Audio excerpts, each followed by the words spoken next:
Creo que mi primer encuentro con Tadeusz Kantor, con la obra de Tadeusz Kantor, fue en la década del 80. Tadeusz Kantor vino a Buenos Aires con un espectáculo y yo estaba todavía vinculada a la Escuela de Bellas Artes Prilidiano Pueyrredón y algo circuló ahí, yo era bastante joven en ese momento, 20 y pico, sobre un escultor dadaísta que hacía teatro. Nosotros estábamos acá, habíamos terminado la dictadura militar, se había terminado, pero yo había cursado la carrera de Bellas Artes durante toda la dictadura militar.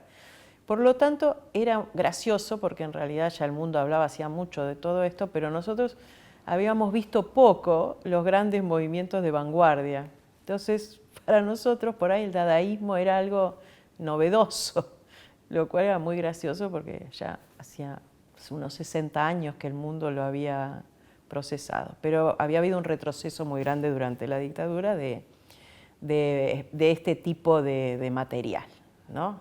Digamos, estudiábamos pintura y arte hasta el siglo XIX y después el siglo XX desaparecía. Y bueno, entonces con esa idea de que era un escultor dadaísta que hacía teatro, es que nos fuimos acercando. Fuimos a ver espectáculos y bueno, nada, la experiencia de encontrarse con la obra de Kantor es descomunal. Entonces, para alguien que le interesaba el mundo visual, ya había una parte brutal en la obra. La otra es lo que él hacía escénicamente, de lo cual yo en ese momento todavía no tenía tanto registro, iba al teatro, pero todavía no había decidido que me iba a dedicar al teatro. Y la aparición de Kantor como escultor en primer término y después como artista escénico fue brutal, la verdad fue una experiencia maravillosa. No creo que se ha vencido esa idea de lo maravilloso, creo que si lo volviera a ver hoy volvería a producirme esa sensación de lo maravilloso, de que el teatro así tenía sentido. La primera vez que escuché hablar de Tadeusz Kantor fue en la escuela Ernesto de la Cárcova, que yo estaba cursando, y mi maestro, Juan Carlos Di Stefano, siempre mandaba a que veamos obras de artistas, por lo general artistas visuales. Y un día, mientras corregía los trabajos que nosotros hacíamos en la escuela, comentó que venía un polaco y que había que ver ese trabajo. Dijo que era una obra de teatro. Yo no tenía ninguna motivación para ir a ver teatro, nunca en mi vida había ido al teatro, jamás, no conocía el Teatro General San Martín, pero como lo que decía mi maestro en ese entonces era palabra santa, yo fui a ver Guilpole, Guilpole de Tadeusz Kantor. Fui al Teatro San Martín y vi esa obra. Claro, yo que nunca había visto teatro, me di cuenta que estaba frente a un genio, por supuesto, pero quedé muy conmocionado y cuando volví a la clase le comenté a Di Stefano y hablamos del trabajo de Kantor y ahí empecé a tener curiosidad por el teatro. Y en ese momento Di Stefano me comenta que su mujer escribía teatro. Y bueno, él como siempre fue muy generoso y lo sigue siendo conmigo, me regaló de Ediciones de la Flor las obras completas de Griselda Gambaro, que yo por supuesto que soy muy ignorante y en ese tiempo era más ignorante, ni sabía quién era Griselda.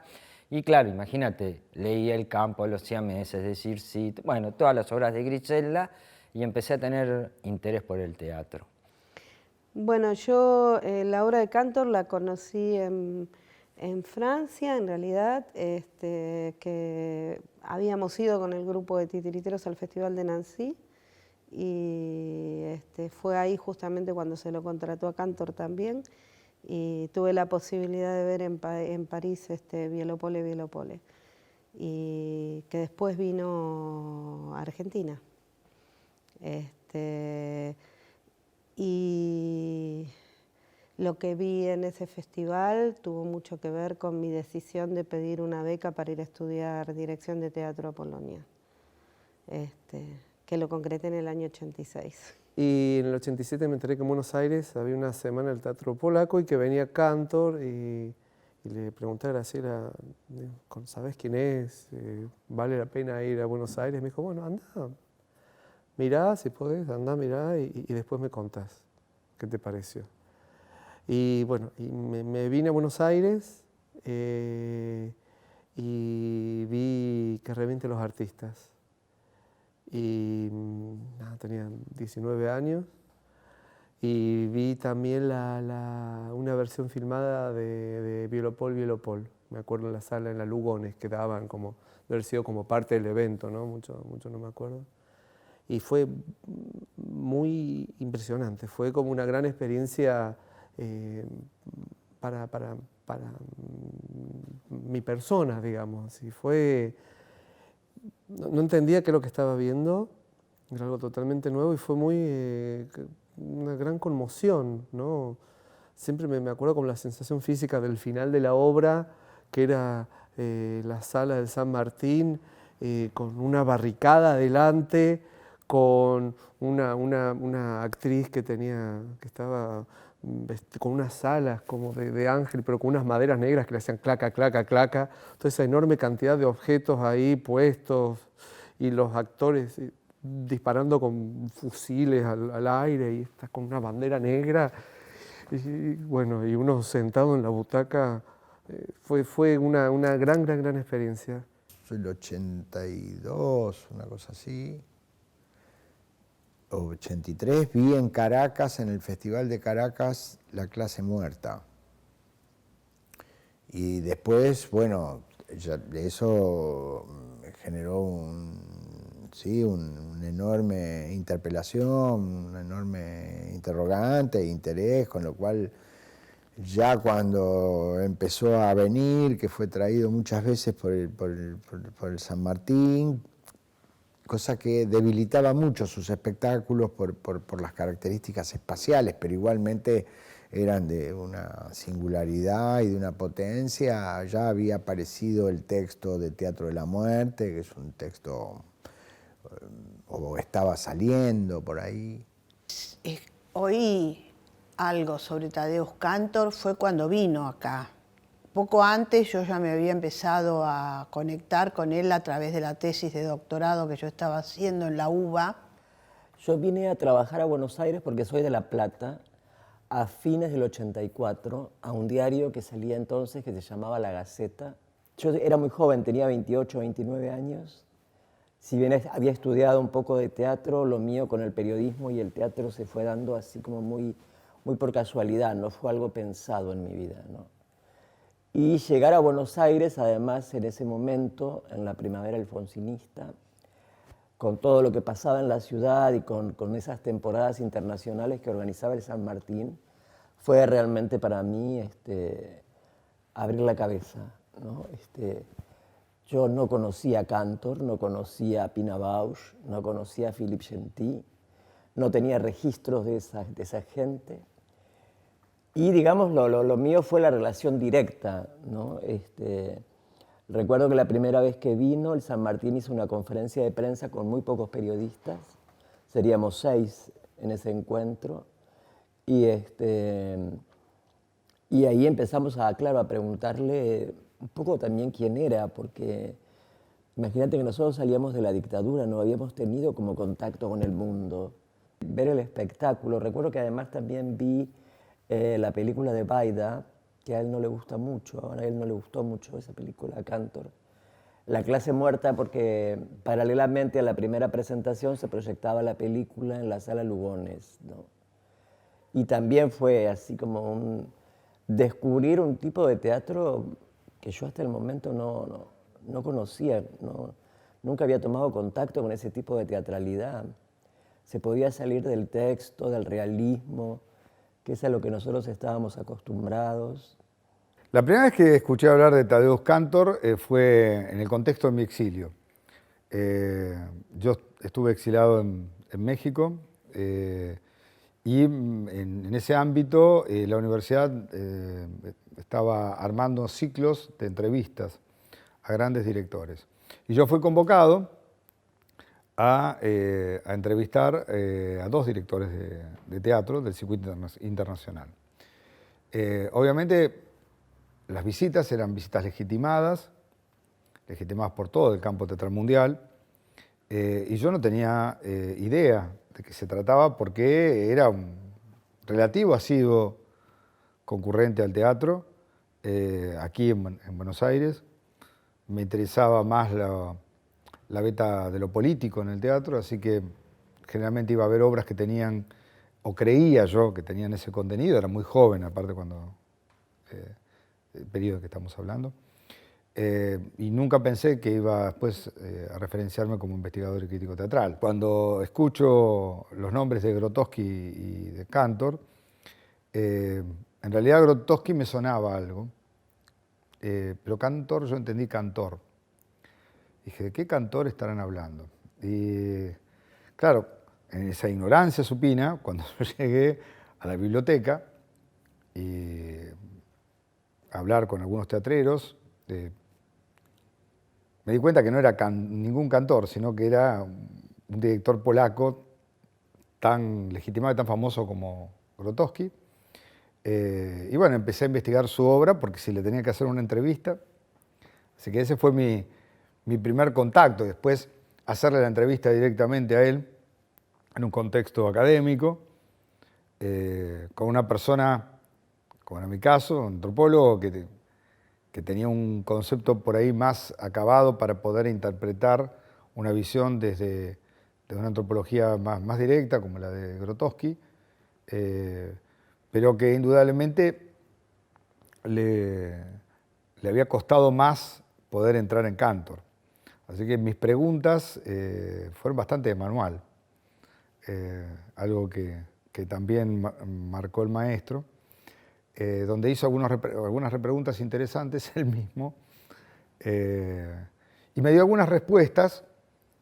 El haber sido alumno de Freire por ahí me permite trabajar con el emergente. Bueno, me dio algunas respuestas que me permitió reformular preguntas.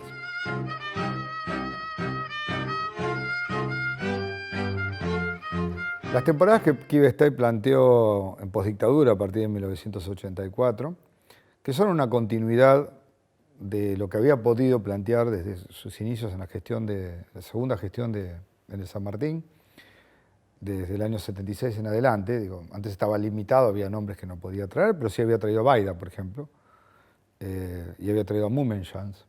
Es decir, había varios grupos destacados, Jennifer Müller. Creo que a partir del 84 ya no hay limitación en la selección de los espectáculos, entonces Kive puede traer a quien realmente pretende dentro de las condiciones y marcos en los cuales se puede gestionar lo público estatal, en un teatro de la dimensión del San Martín, que ya para ese entonces era, gracias a la gestión de Steiff, se había convertido en el teatro más importante de Latinoamérica, el teatro de cámara más importante de Latinoamérica. Sí creo que tiene relevancia esas visitas internacionales, algunas de ellas tienen relevancia en el campo, impactan en el campo, junto con otras visitas que no están planeadas por el Teatro San Martín. Una de las más prolíficas en cuanto al rebote dentro del campo es la de Tadeusz Kantor. Esa gran llegada de un creador de las vanguardias que no había tenido, no había dialogado con los discursos que circulaban en la Argentina. Y creo que por eso el impacto fue grande, por el espacio, el gran espacio de legitimación, que son las salas del Teatro San Martín. En aquel momento, la temporada internacional permitía, con mucho más tiempo,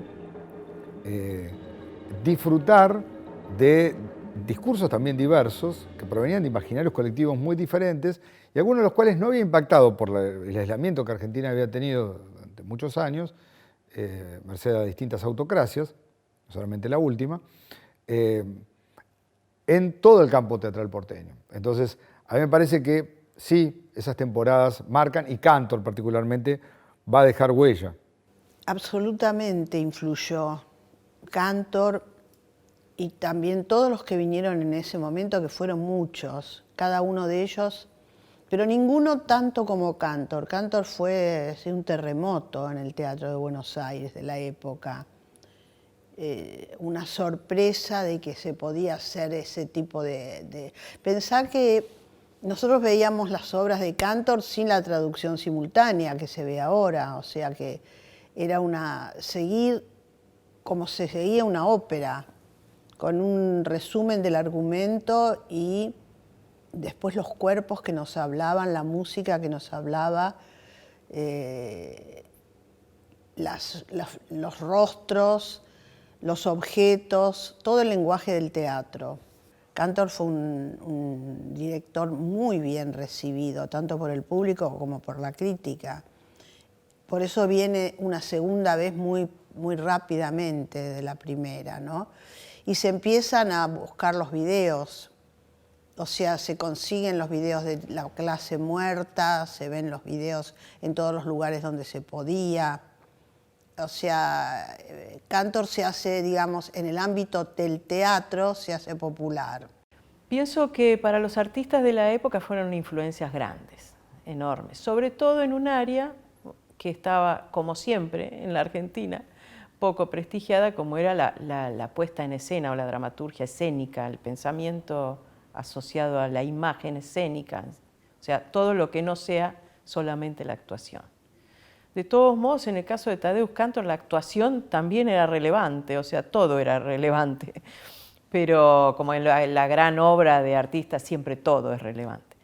Pero creo que lo que más impactaba era su sistema de puesta en escena, sistema de la propuesta que le hacía a los actores.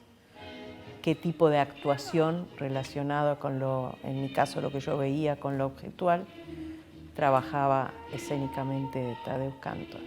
Cuando aparece Kantor en Buenos Aires, reactualiza en la discusión de los artistas de teatro esta gran discusión de los 50, 60. Y vuelve a repetirse esto es teatro, no es teatro, estos procedimientos vienen de las artes visuales, esto podría ser performático o no, pero no es teatro. No se dice, no se trabaja la palabra, no se dice de la manera que uno cree correcto, dirían algunos dramaturgos, para transmitirle un mensaje al público y que ese mensaje le llegara como respuesta al dolor que tenía después de haber padecido un horror político como el que se padeció.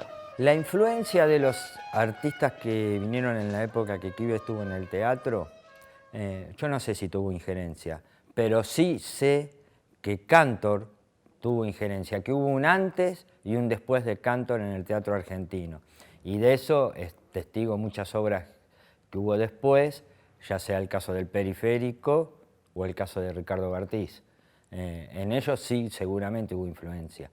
También hubo influencia no solo en directores o puestistas, sino que también hubo influencia en el concepto de lo que es la escenografía y el mundo de los objetos. Se dejó de lado la idea de la arquitectura escenográfica o el decorado y se empezó a tener una noción de que el espacio es un espacio dramático y que los objetos tienen una injerencia dramática en escena. En Argentina hubo un quiebre muy grande después de Kantor. Yo no sé en otros países, no estoy muy al tanto en otros países si en ese momento hubo influencia, pero en la Argentina sí. Yo creo que la gestión de Quive, que fue muy criticado y sigue siendo muy criticado por mucha gente del teatro, fue la mejor gestión que tuvo el Teatro San Martín, sin lugar a dudas. Quive gestionó durante la dictadura y en el San Martín no solo vinieron elencos del exterior que daban obras que eran bastante contestatarias, imposible de ver ese repertorio en esa época en otro lugar, sino que también en el repertorio del Teatro San Martín con su elenco estable, qué sé yo, Galileo Galilei se dio durante la dictadura. Y yo creo que sí, fue de mucha influencia y creo que también fue de mucha importancia, sobre todo en esa época. La gestión de Steiff era una gestión, si bien tradicional en lo que sería la política de un teatro oficial de una ciudad con cierta cultura teatral, como es Buenos Aires, pero él tenía una mirada, como por ejemplo la elección de Cantor. En ese momento Cantor recién estaba circulando por los festivales internacionales, hace unos años, pero no era una figura absolutamente consagrada para acá, para la Argentina, y ahí fue una situación inteligente por parte del Teatro San Martín, inteligente teatralmente, de traer esa materialidad y esos elementos tan singulares y tan novedosas. Yo creo que debe haber sido, a mí me produjo un golpe de electricidad en la cabeza ver La clase muerta. Después debo haber visto, cuando vine después de eso a Buenos Aires, no sé, haber hecho el esfuerzo y ver no sé cuántas veces seguidas la película de Baida sobre La clase muerta. Y después ir a ver como un creyente sus espectáculos acá, o digamos, siempre la fantasía de ir a Polonia, de ir a la Cricotea, de ir sí, a tener un contacto directo con eso que había sido tan intenso, una experiencia tan intensa, tan teatral, tan poderosa. Me parecía una referencia muy cercana. El campo conceptual que hay en el Teatro de la Muerte lo emparenta así con Meyerhold, con Artaud, le da y además tiene un enorme vuelo poético, su forma de describir los procesos creativos, las referencias, lo que serían las didascalias, sí, sus comentarios sobre la escena, sobre los personajes, sobre lo que se está narrando, son bellísimos, son bellísimos. Y sus espectáculos son bellísimos por su vínculo efectivo y poderoso con la plástica. Me parece que a toda persona, insisto, sensible, inteligente dentro del teatro alternativo, lo de Cantor es oro en polvo. Es decir, che, hay un polaco que es un maestro, mira lo que hace, mira lo que piensa, mira desde dónde piensa el tipo. Tiene que ser un estímulo, más independientemente que después uno tiene que afirmar su lenguaje, porque Cantor es polaco y yo soy argentino, entonces digo, eso, y porque además el propio procedimiento tiene un momento que se agota, el propio procedimiento de verlo a Cantor dentro de los espectáculos me parece que se agota, que llegaría un momento donde el procedimiento estaría por delante del suceso. Mi generación como crítico es una generación que crece a partir de ese tipo de manifestaciones nuevas que llegan a Buenos Aires, que nos cambian totalmente la óptica de cómo mirar o cómo analizar un espectáculo, ¿no? Toda la tradición crítica que teníamos encima había que dejarla de lado, porque los mecanismos de representación eran totalmente nuevos y el problema era cómo se le explicaba al lector que lo que iba a ver era algo renovador, provocador, ¿no? Era algo que además lo iba a sorprender. Esas temporadas internacionales de San Martín fueron totalmente influyentes en la creación te decía antes, de los críticos jóvenes, pero también de todos los directores y los actores. Cantor era un artista con un mundo increíble y se comportaba como tal, o sea, había que tolerarlo a veces y era más que interesante escucharlo conversar. Yo en el año 87 vine de vacaciones porque ya había empezado a estudiar en Polonia, que me había ido en el 86, y Kiev Steiff me pidió que lo ayudara porque en la visita anterior de Cantor había tenido dificultades con el traductor y la relación con el mundo del teatro, el Teatro San Martín, que yo conocía muy bien, a sus técnicos, por haber trabajado tanto tiempo con ellos. Y si bien mi polaco en ese momento era recién el de 1 año de hablarlo, y no era mucho, entonces trabajé en conjunto con Anna Nieniewska. Ella hacía la traducción en las entrevistas, donde el polaco tenía que ser un poco más ágil, y yo trabajaba con Cantor y su elenco en relación al teatro, para poder comunicarse con los técnicos, con el niño que trabajaba en la obra, que eran 2 niños. En general era una persona muy reactiva a la estupidez, más que... el elenco le tenía un respeto que a veces parecía miedito, ¿no? Pero todo el mundo qué sé yo, aceptaba sus berrinches, creo, porque estaban trabajando con un genio, entonces a los genios se les perdonan cosas, ¿no? Si aguantamos tantos tontos en nuestra vida cotidiana, que no son genios, y tienen mal carácter. Pero no era una persona, considero que no era una persona de mal carácter, era irritable con la estupidez, irritaba con la estupidez. Los objetos tienen sentido si van a ser usados en el acto dramático. Si no, no lo pongas. Si no forman parte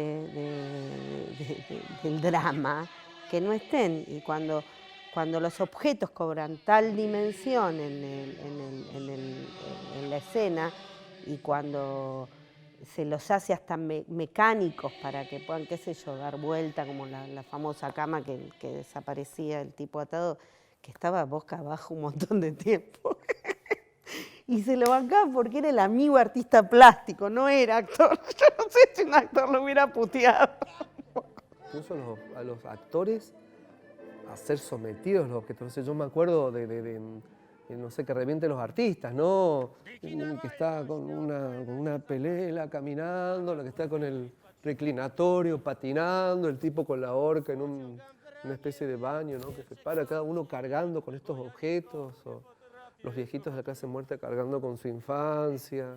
Es decir, los objetos se integran a la dramaturgia, a la construcción dramatúrgica. Eso me parece algo súper interesante, porque no da por sentado que va a haber objetos, digamos. Bueno, aparte que su camino en general suele ser de la concepción de los objetos a la concepción del espectáculo, y los objetos tienen como una carga dramática que libera al espectáculo tener que explicar la carga dramática del objeto. Esto que hablábamos de los objetos, digo, muy estimulante, muy estimulante. Toda la idea de eso, del simulacro, en detrimento de lo que son todavía las estructuras dominantes en relación a la idea personaje, concepto de interioridad, etcétera, que además se traduce siempre en obras que tienen un sistema narrativo, donde hay una trama que se engendra, se desarrolla y termina, donde el universo de alguna forma sigue siendo una representación, aunque sea paródica, del mundo de lo real. El mundo de Cantor es un mundo de sueños, de medio de cosas que vienen de vaya a saber dónde, de los recuerdos, pero están hechas de resonancias, de sonidos, de temperaturas. Digamos, es otro mundo. En el caso de Cantor, ¿cómo hablar de estas situaciones, de la guerra, de los muertos que regresan muertos? La prostituta con el cura, la cama doble, la cama que es muerte y por otro lado se revive, digo, esas situaciones, los mellizos, que sería la idea del doble, que remite obviamente a la actuación, a la situación de la actuación o del actor como una especie de modelo de lo humano, un doble escindido de lo humano. ukrzyżuj go!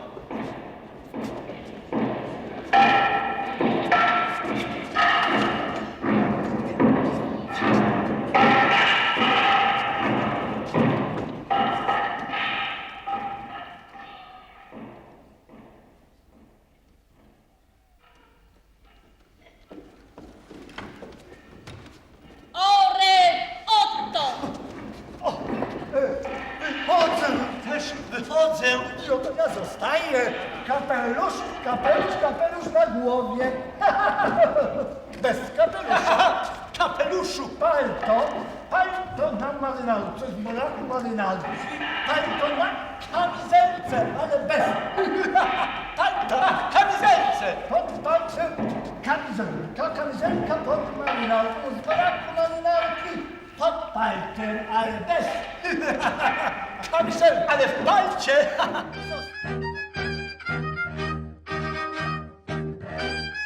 Entre la primera y la segunda visita hubo cambios en algunos de los artistas argentinos, directores o dramaturgos, que veían con cierto recelo la llegada de Cantor, el auge que tenía la figura de Cantor y que no lo veían como un artista tan nacional, tan cercano al teatro nacional, ¿no? Creo que la segunda venida de Cantor modificó en parte esto, que se lo vio ya mucho más integrado, mucho más comprendido para la mirada de todos los artistas. Es interesante ponerse a pensar en términos de vanguardia cuando uno habla de Cantor.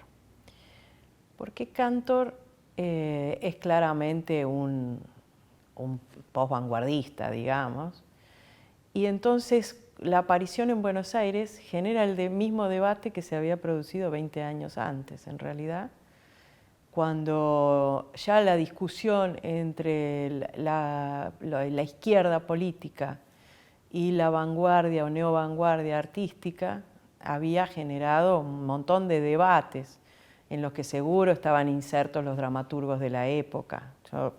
La memoria que tengo de dramaturgos de la época serían Roberto Cosa, sería Griselda Gambaro, sería Tato Pavlovsky. Eran discusiones importantes, trascendentes sobre dramaturgia y sobre qué era el teatro en la Argentina. Y tenían posiciones diversas en relación a las vanguardias y neovanguardias de origen europeo, y que se habían replicado fuertemente, incluso adelantándose en algunos casos en los años 60 en la Argentina. La neovanguardia de los años 60 argentinos es a veces incluso adelantada de la neovanguardia norteamericana. Entonces, el debate sobre cuál era el teatro nuestro es un debate que sigue, y cuáles eran las formas para el teatro nuestro es un debate que hoy sigue, pero está adelgazado, está menos fuerte. Estamos en un tiempo difícil, pero donde el debate de ideas no es tan violento. Y hay algo que es como interesante de reparar en esto que vos planteas, ¿no? Entre esa mirada de Tito Cosa viendo a la producción de Cantor como algo muy polaco, muy local, y la otra vertiente de gente como Monti o Gámbaro, ¿no? que dice que, bueno, que sí, que en verdad eso se puede analizar sacándolo de cierto contexto. Digamos, más allá de que indudablemente Cantor habla de Polonia, y uno ve en sus espectáculos lo que sabemos de Polonia, que ha sido siempre un territorio invadido por distintas culturas, que ha pasado por muchas guerras, etcétera, etcétera. Digamos que la violencia ha estado siempre instalada en ese territorio. Y eso Cantor lo muestra, y además usa marchas militares, ¿no? Que es algo que uno no sabe o no se da cuenta.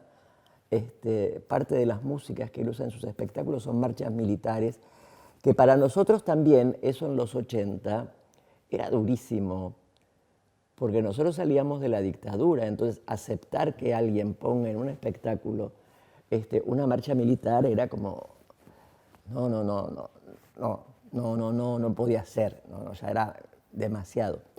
Pero sin embargo, fíjate que está muy claro en los dos espectáculos de Cantor, en esos dos que nosotros vimos aquí, una lectura posible de la historia de tu país, contada a través de un discurso fragmentado, con personajes por momentos disparatados, conformando un cúmulo de imágenes terriblemente potentes, con él siempre en escena, tratando de que su discurso no se difumine, que no se disperse, ¿no? Como que teniendo muy claro en qué momento entra determinado actor, en qué momento entra la música, en qué momento se da tal situación. Como que esa construcción de su imaginario, que siempre yo tuve la sensación de que era como unos sueños terribles, ¿no? Que él lograba sacar de su cabeza y ponerlos en escena de forma contundente. Ese artículo de Ure, que plantea la posibilidad o no de un diálogo entre las poéticas nacionales, supuestas poéticas nacionales, y el discurso que traía Cantor, o los discursos que traía Cantor desde el punto de vista artístico, es muy interesante. Alberto, entre tantas cosas interesantes que hizo, aparte de ser uno de los mejores directores que tuvo la ciudad de Buenos Aires, lo que generaba era polémica siempre. Y yo creo en la polémica, creo en el debate y creo en la discusión. En aquel momento casi se hizo oclusión, porque hubo esas dos partes que no dialogaron demasiado, y que no dialogaban demasiado tampoco. Y es cierto que los sectores referenciados en el teatro independiente cercano al teatro abierto, al modelo teatro abierto, como Tito Cosa y otros,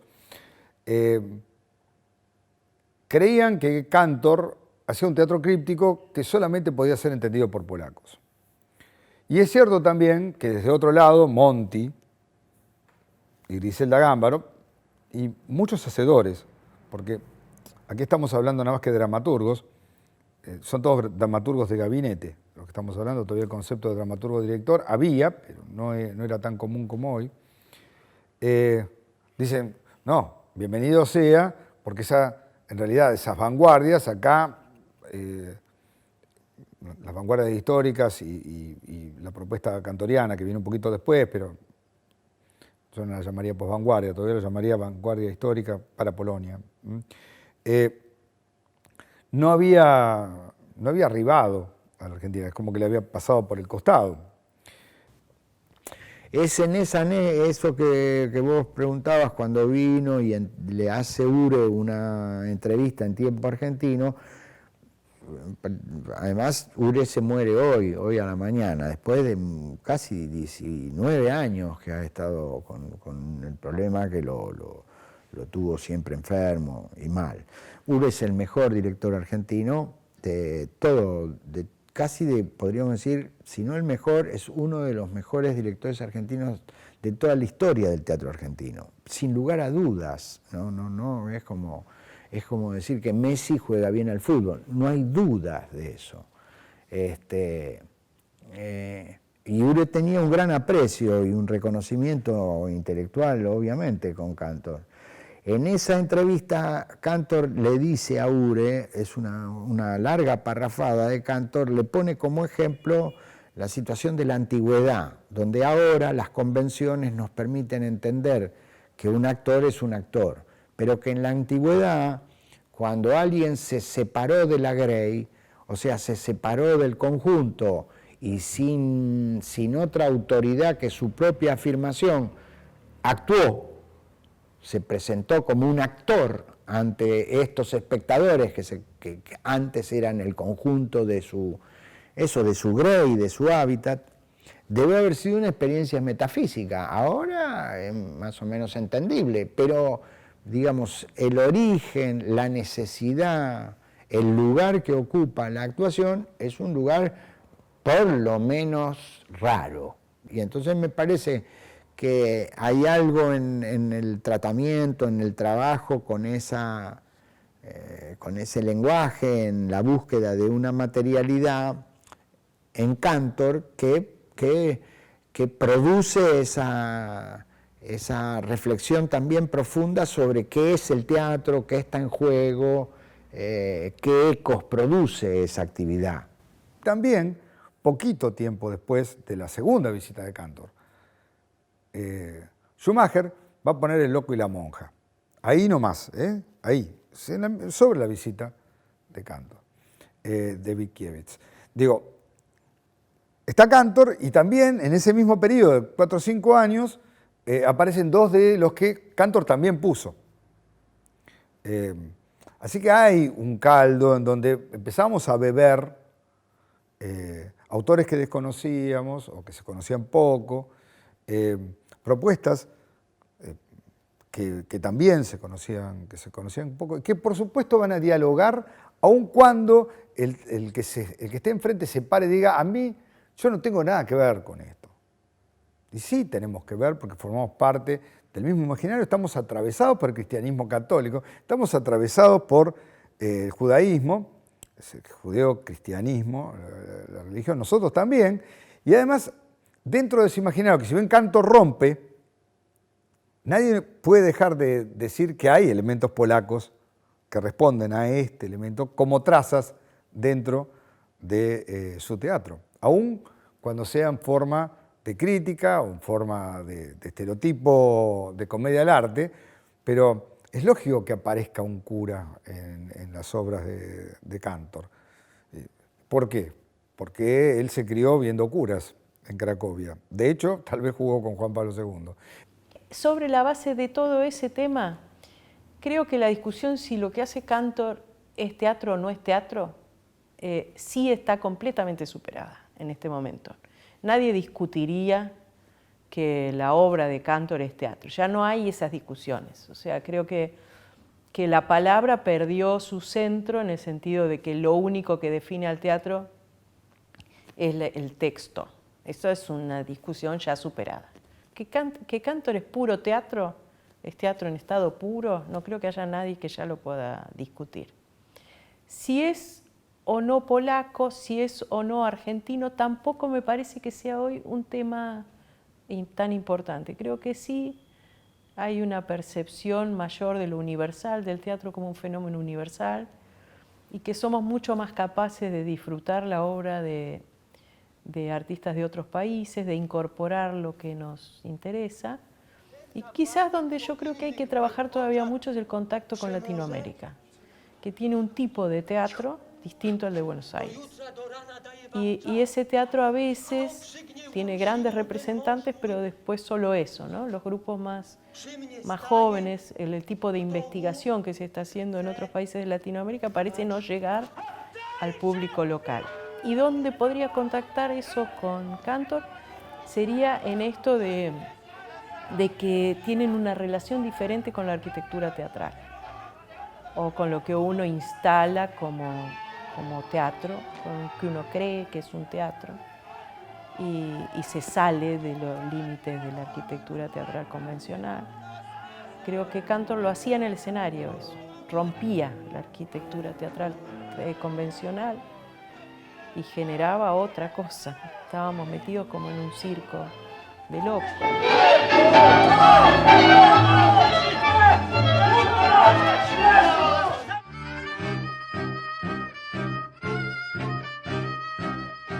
La poética cantoriana se hace visible en muchos de los artistas emergentes de la época, principalmente en el periférico de objetos. Allí es claro. Y la versión de Máquina Hamlet que hace el periférico de objetos es un gran homenaje a Cantor.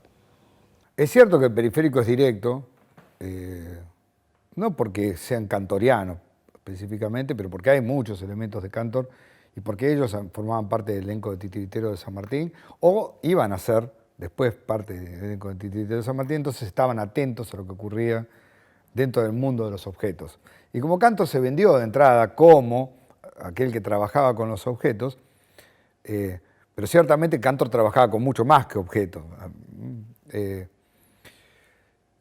Así que es lógico que Periférico, desde el mismo nombre, Periférico, comienza a referenciarse por ese halo que dejó don Tadeusz. Ya en un periodo donde Cantor se moría, se moría físicamente. Bartís, por supuesto, va a ser impactado, y también van a ser impactados otros, no en forma tan directa o que se viera en forma tan clara. Había empezado una renovación del espacio escénico en la década anterior, en la misma década que viene Cantor. Hay propuestas muy interesantes. Bueno, se consolida y se consagra Ure, que ya venía trabajando de antes. También hay una propuesta muy interesante de Schumacher y de otros directores que de alguna manera son los últimos que rompen con formatos, ¿no? Después hay algunos que trabajan con pedazos de los formatos que habían dejado. Sí creo que había un discurso sobre la muerte importante que influenció una especie de una actitud, esta actitud media vanguardista, dada, no sé si se llama, esta especie de familiaridad con ciertas vanguardias. Visto también con el tiempo, me parece que hay como una cuestión del objeto bajo, que ya estaba presente en los objetos en estos espectáculos del periférico, ¿no? Que también sale de Cantor, y que sale como del teatro de objetos en general, ¿no? Con el teatro de objetos como la reinterpretación a partir de los 80 del objeto bajo de Cantor a la luz de la industria del plástico y del desecho y del frenesí del consumo y del confort, ¿no? Pienso, no sé, en las muñequitas del final de Máquina Hamlet, estas especies de Barbies que reproducían a los actores. También había algo de la manera de entender el cuerpo, pienso en Vilopol y en Máquina Hamlet, ¿no? Estos cuerpos que volaban, estos maniquíes, ¿no? Estos como peleles, ¿no? Que volaban, que eran... Bueno, en Máquina Hamlet se desmembraba, pero hay una escena de guerra en la cual pasan de un lado a otro los títeres que se tiran los soldados, ¿no? Yo conocí a la gente del Periférico de Objetos porque trabajábamos juntos en el Teatro General San Martín, éramos titiriteros del elenco estable. Y por esas cosas de la vida, ellos me comentan que iban a hacer Máquina Hamlet y de Müller, y me proponen realizar una copia de los actores en muñecos reales y reproducir un muñeco que sea el escritor, que sea Müller, que tenga el rostro de Müller y que, como en todas las funciones lo iban a desgarrar, lo iban a torturar, tenía que armarse y desarmarse para todas las funciones, no se podía estropear el muñeco.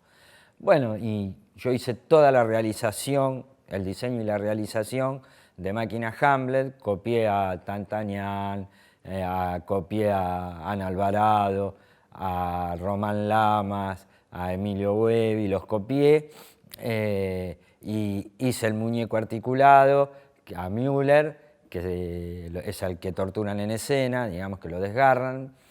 El Periférico de Objetos era fundamentalmente un grupo que tenía a Daniel Veronese, a Emilio García Huevi, a Ana Alvarado como integrantes iniciales, después se suma Román Lamas, también Paula Anatoli, que después de los primeros espectáculos se va del grupo.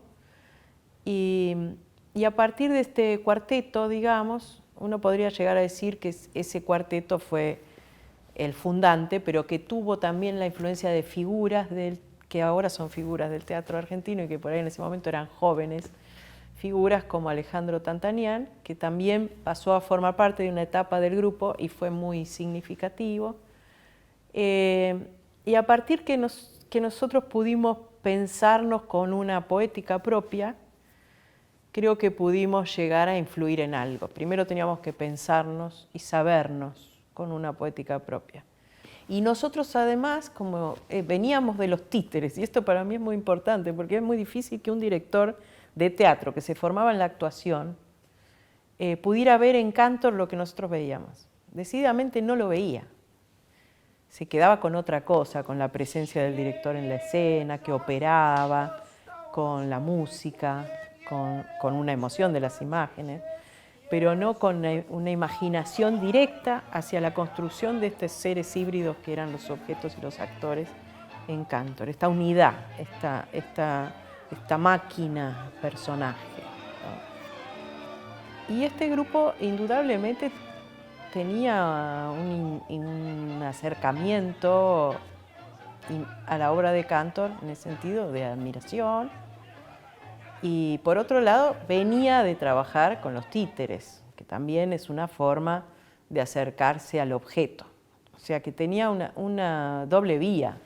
Seguro una gran admiración por Cantor y después una búsqueda que en el caso del grupo El Periférico de Objetos se establecía a través de los objetos. Yo creo que el grupo, si uno lo mira desde el principio al final, realmente creó un concepto de estético.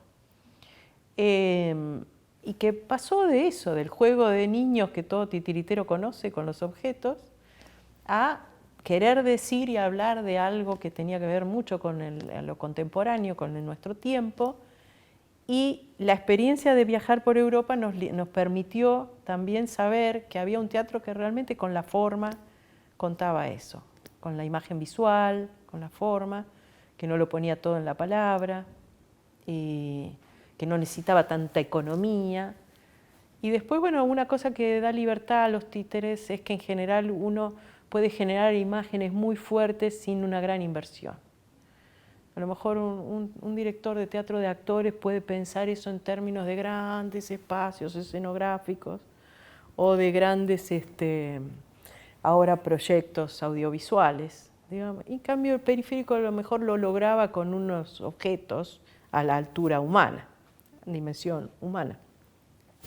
Simplemente era el objeto, era un muñeco, algo como parecido a lo que hacía Cantor en ese sentido. Muñeco, un maniquí, muñeco que le faltaba la cabeza, que ya era una metáfora enorme. Entonces disparar desde ahí, desde ese muñeco que le faltaba la cabeza y los ojos, generar en el público un fluir de imágenes, era simple y no era costoso, costaba lo que costaba un muñeco viejo. Pero en las obras posteriores, cuando empezamos a complejizar el sistema de representación y empezamos a necesitar una unidad o que tuviera algo de trama oculta, ¿no? Que la unidad fuese algo secreto, no algo obvio, visible, ¿no? Entonces ahí también vuelve Cantor con su ritmo, con su sistema, con su rueda, con cómo lograba unir escénicamente algo tan disperso como puede ser la memoria de una persona. Por eso creo que ver concretado tan maravillosamente en la obra de Cantor un deseo, seguro me influenció después en lo que yo aporté al Periférico de Objetos. Seguro. Otro, Ricardo Bartís, si bien su teatro no es estrictamente cantoriano, como es el caso del Periférico de Objetos, está muy movido por Cantor. Declara muchas veces que Cantor lo conmovió muchísimo. Yo diría que son los que más se mostraron afectados por Cantor. Diría que Pompeyo Audibert también. Bueno, Bartís ve Máquina Hamlet y me convoca para trabajar con él.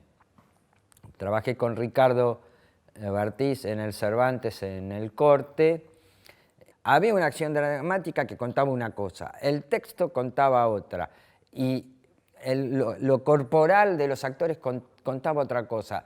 Hacía una relación de tanta dramaturgia a la vez que era imposible verlo, vivirlo concretamente de una sola mirada. Eso es lo que me fascina de Bartís, que puede Bartís generar una posición política sin ser panfletario y ser sumamente poético con lo que hace. Y eso es lo que tenía también Cantor, ¿no? No es que vos veías unos soldaditos apostados en un costado de la escenografía y era solo un decorado. No, era el recuerdo de la foto de su padre y veía el signo de la muerte y eso entraba en acción con una especie de circo extrañado en fusilamientos y violaciones. eran varias cosas, o sea, eran varias dramaturgias, varias capas de dramaturgias en una sola forma. Por eso creo que mi primer trabajo, Hamlet, de Máquina Hamlet, y el trabajo de Barthes, y el trabajo con Barthes me hicieron comprender eso, que los objetos no tienen una sola voz, tienen varias voces, varias capas a desarrollar. Después depende del talento de cada director, ¿no? A mí me gustó muchísimo Cantor, muchísimo, muchísimo. Me parece un maestro enorme, enorme. Y lo mismo que Ure, un maestro grande. Yo no tengo mucho que ver con el teatro de Ure, sin embargo, siento que ha influenciado mucho sobre mí y siento que Cantor ha influenciado mucho porque nunca me pasaba en el teatro de tener esa conmoción y esa apertura y ese deseo. Era algo que multiplicaba, no es que quería hacer esas cosas, pero me quedaban los claros oscuros, las situaciones de algo que entra, no se sabe bien si sale, los mundos vinculados a lo simultáneo, por ejemplo, la elección en La clase muerta de pedazos de incrustaciones de objetos en los cuerpos que producían una posibilidad de aceptarlos como niños, cuando el teatro en general hace ese movimiento estéril y bastante tonto de poner a gente grande haciendo de chicos. En cambio, él generaba con ese signo de atravesamiento, donde me acuerdo que había un hombre que tenía un manubrio y una rueda de bicicleta que le salía del pecho, y además eran hombres grandes o mujeres grandes. Eso también me pareció muy impactante y muy importante, porque los cuerpos eran viejos, entonces tenían más posibilidades de ser niños, porque eran viejos y porque además estaban deformados en el sentido estético por estos elementos que tenían incrustados, que eran de una notable belleza, por otro lado, y generaban una situación muy rara, porque formalmente ya estaban colocados en un lugar que te convocaba y te interpelaba poéticamente. Entonces, digo, ahí ahí habíamos trabajado, era un grupo que había trabajado sobre Hamlet y se había quedado con muchos interrogantes acerca de un aspecto que a nosotros nos había interesado, que es muy cantoriano como tema, que sería la condición del actor. La condición, y la idea de Cantor de la condición del actor como un muerto, el teatro de la muerte, el tipo que está separado, la idea simpática, es decir, uno va a un velorio y que el que más actúa es el muerto, que actúa de muerto, no hay duda. No hay duda de que es el actor protagónico y que tiene en ese momento, durante ese lapso de tiempo, un signo de seriedad y de potencia que son los estigmas de la muerte, que lleva, que informa eso y que está privilegiado ante la situación. Por supuesto que no ignora los sentimientos, etc. Me refiero como situación de observación. Ante la muerte aparece una conducta que ritualiza y convierte al muerto en el personaje y que narra eso, un ritual sobre la muerte. Bueno, esa situación ya era previa a la idea de la marioneta. Él toma de Schulz, de Bruno Schulz, él toma todo el tema de los maniquíes, de los textos del Tratado de los Maniquíes 1 y el Tratado de los Maniquíes 2 de Bruno Schulz, que escribe en el año 40 o 39. Eso influye enormemente en Cantor y seguro que también toma las situaciones relacionadas con el distanciamiento, la idea brechtiana, aunque no lo quiere a Brecht, y ya antes había estado muy en contacto, aunque esté en desacuerdo con Cray, con la supermarioneta. Él también detesta a Cray, habla mal de Cray, pero toma mucho de lo de Cray y respeta y toma mucho de lo de Meyerhold, la idea de la construcción de una alternativa escénica, de una producción de lenguaje que reconozca que el tiempo y el espacio saltan en la escena, que se mueven, y que debe haber intentos de dominar eso saliéndose de la estructura encadenante narrativa realista, de la lógica temporal cronológica, del tiempo igual que la realidad, que el tiempo de la escena es otro tiempo, es un tiempo distinto. Porque ahí se conjuga en el teatro de Cantor cuestionamientos al lugar de la égida del texto, en el sentido del texto narrativo, profundo, etc. Y se cuentan historias comunes, y ingenuas y simples. Lo que no es tan simple son los procedimientos que desarrollan la escena y los niveles de complejidad y de convocatoria sin nombrar a la sensación de la muerte, del tiempo en el sentido profundo del tiempo como vivencia escénica, como afectación. Eso me parece, tiene que producir en un teatro muy afectado por cierto realismo rioplatense, las mesas, la silla y dos personas jugando al truco. Me parece que eso es una patada en los huevos, eso que produce ese teatro y esas imágenes y ese mundo, ¿no? Sí, tiene que ser un nivel de mucha afectación. Bueno, ahora la situación es completamente distinta. Cantor pertenece a la historia, hay que generar un sistema que no tenga una lógica narrativa, que esté roto por el sonido, que el director esté en escena operando la propia escena, que los actores hagan una actuación mínima, que se acerquen a los objetos en su cuestión actoral, que hayan sido elegidos por su forma. Todo esto no es tan extraño hoy. Es estudiable, es pensable, a nadie le espanta. Y además creo que nos atravesó algo que nosotros no conocíamos tanto. Cantor está hablando de un mundo fragmentado, disgregado, como era la Europa de la posguerra. La Europa que él había vivido en su infancia, una Europa inimaginable para una persona joven hoy en Argentina, que tiene el ojo puesto en Europa de otra manera. Una Europa totalmente destruida, por ejemplo, fragmentada, llena de enemigos, de dolor, de eso habla Cantor en la obra, y lo pone en escena con la forma que corresponde, no solamente en palabra, no solamente lo dice, sino que lo hace funcionar como una máquina de la memoria, una máquina de la violencia, una máquina de la infancia dolorida, una máquina de los recuerdos, del teatro, de para qué sirven los artistas, que revienten los artistas. Bueno, me parece que todo eso nos llega de otra manera a nosotros. Un país que viene sufriendo distintas formas del horror. Primero, bueno, las dictaduras militares y sus horrores, después las grandes crisis económicas, la caída de gran parte de la población en la miseria. Bueno, puede percibir escénicamente una persona sensible algo que se rompe en el escenario violentamente y que da cuenta de eso.